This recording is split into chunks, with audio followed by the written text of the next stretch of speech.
హిందువులకు, ముస్లిమ్స్కు, క్రైస్తవులకు నా హృదయపూర్వక వందనాలు. తెలుగుదేశానికైనా వైఎస్ఆర్ పార్టీకైనా ఓట్లు వేసి గెలిపించుకున్నప్పుడు రాజు ఎవరైనా రాజుకు లోబడి ఉండాలి. ఎవరైతే అది ఎట్లా ఇది ఇట్లా అన్నారనుకో, ఇప్పుడు ఇంతకుముందు పోలీస్ స్టేషన్లలో శిక్షించేవాళ్ళు తప్పు ఉంటే, ఇప్పుడు పబ్లిక్గా శిక్షిస్తున్నారు. ఎందుకంటే మనం ఓట్లు వేసి గెలిపించుకున్నాం కదా, మళ్ళీ మనకే లాఠీ దెబ్బలు. అందుకని చూసి ఓటు వేసుకోండి. క్రైస్తవులు, ముస్లిమ్స్, హిందువులు ప్రతి ఒక్కరు అణిగిమణిగి ఉండండి.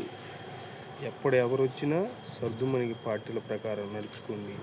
రాజు దేవుడు ఎవరిని ఎన్నుకోవాలనుకుంటే వాళ్ళని ఎన్నుకుంటాడు, కానీ వేరొకరిని ఎన్నుకోడు.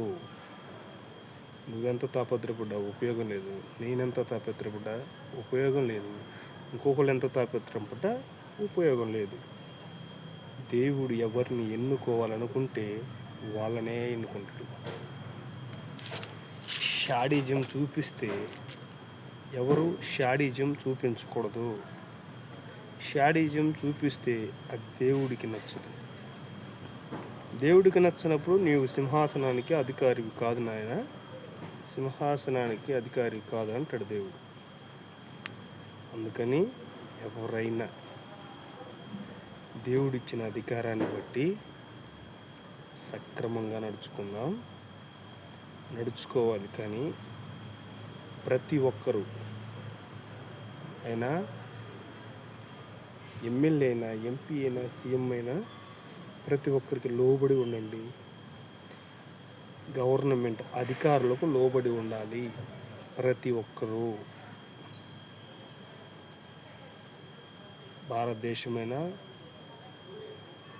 భారతదేశంలో ఉన్న ప్రతి ఒక్కరైనా, రాష్ట్రంలో ఉన్న ప్రతి ఒక్కరైనా,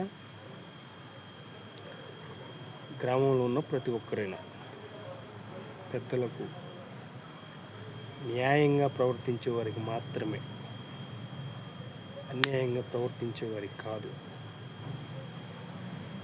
దాన్ని బట్టి నడుచుకుందాం. దేవునికి ఇష్టపూర్వకంగా జీవిద్దాం. దేవునికి నచ్చితే మనము బాగుంటాం, మన పిల్లలు బాగుంటారు, మన పిల్లల పిల్లలు బాగుంటారు. అందరూ బాగుండాలంటే దేవుడికి నచ్చిన వాళ్ళమై ఉండాలి, మనుషులకు నచ్చిన వాళ్ళమై ఉండాలి. దేవుని దయందును మనుషుల దయందును వర్ధిల్లే కృప మనకందరికీ దేవుడు ఇచ్చునుగాక. ఆమేన్. క్రైస్తవులు, హిందువులు, ముస్లిమ్స్ ప్రతి ఒక్కరి ఐక్యత వర్ధిల్లునుగాక. ఆమేన్.